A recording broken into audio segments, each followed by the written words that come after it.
sebenarnya orang ingin luahkan perasaan mereka, dan sebagai seorang wartawan, apa kita lakukan ialah mendengar isi hati mereka dan mungkin memahami, dan mungkin daripada itu kita dapat lihat perbezaan kehidupan dari seorang ke seseorang lain. Nama saya Syahidah Sarhid. Ini Kasih Kita. Saya berusia 37 tahun dan saya seorang koresponden bekerja di Berita Harian.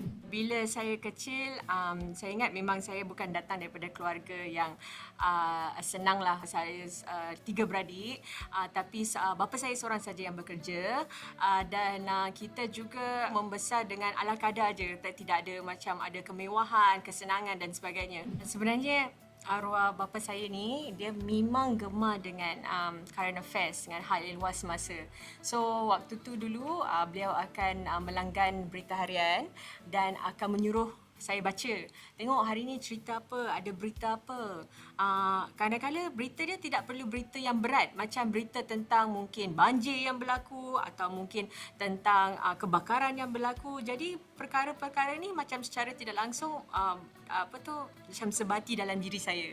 Dan itu yang membuat saya macam terminat dengan current affairs ni, dengan hal ehwal semasa, bagaimana ia terjadi, bagaimana mungkin kita dapat subsidi kita hari ini, bagaimana mungkin kita dapat rumah kita hari ini, apakah dasar-dasar yang melakarkan kehidupan kita hari ini. So itu yang makin lama makin ada minat. Jadi dan terutama sekali bila di maktab rendah juga kita ada journal papers kan, so itu pun mencetuskan minat lagi, kita dapat debate, berbuat perbahasan tentang suatu isu.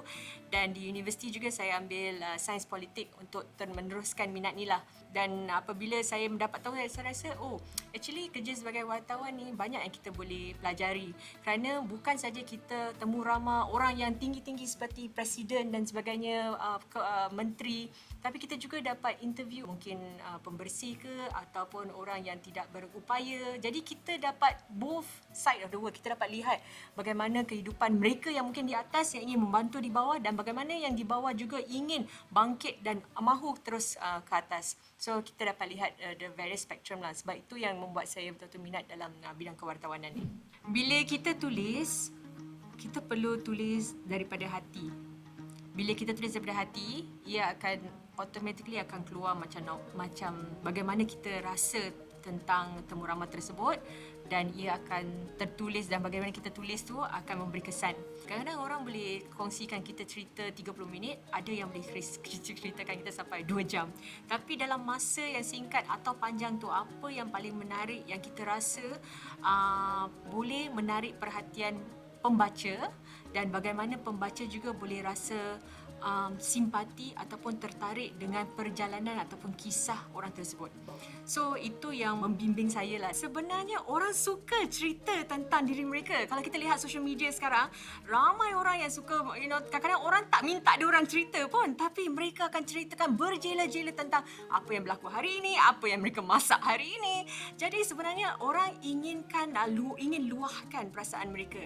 Dan sebagai seorang wartawan, apa kita lakukan ialah mendengar isi hati mereka dan mungkin memahami, dan mungkin daripada itu kita dapat lihat perbezaan kehidupan dari seorang ke seseorang lain. Terima kasih kepada LBKM, Lembaga Beasiswa Kenangan Maulud, kerana telah membantu saya sepanjang perjalanan saya, terutama sekali di peringkat universiti. Dengan bantuan yang telah diberikan, saya dapat merealisasikan impian saya hari ini untuk menjadi seorang wartawan, dapat mempermudahkan cara pembelajaran saya pada waktu itu, dapat meringankan beban ibu bapa, dan saya sendiri juga dapat mengatur masa dan mengatur wang pada ketika itu untuk menjadi insan yang lebih baik, dan juga seorang yang dapat menyumbang balik kepada masyarakat.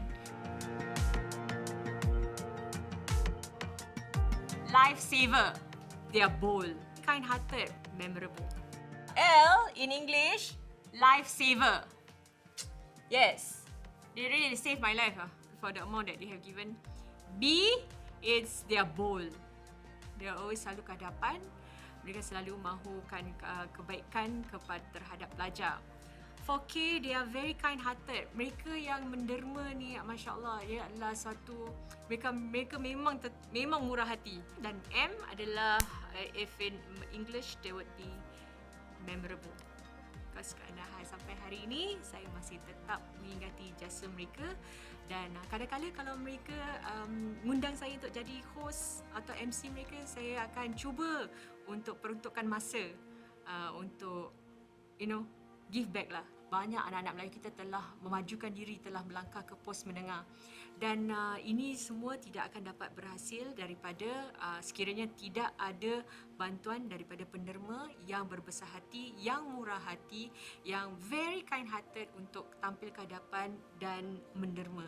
Jadi bagi mereka yang di luar sana yang juga ingin membuat impact yang besar kepada para pelajar kita, saya gesalah jika anda boleh menderma kerana anda tidak tahu bagaimana derma anda itu dapat memberikan kesan yang besar kepada anak Melayu kita yang mungkin ada yang nampak okey tapi sebenarnya mereka memerlukan duit tu untuk sesuatu yang dapat melancarkan lagi perjalanan pendidikan mereka.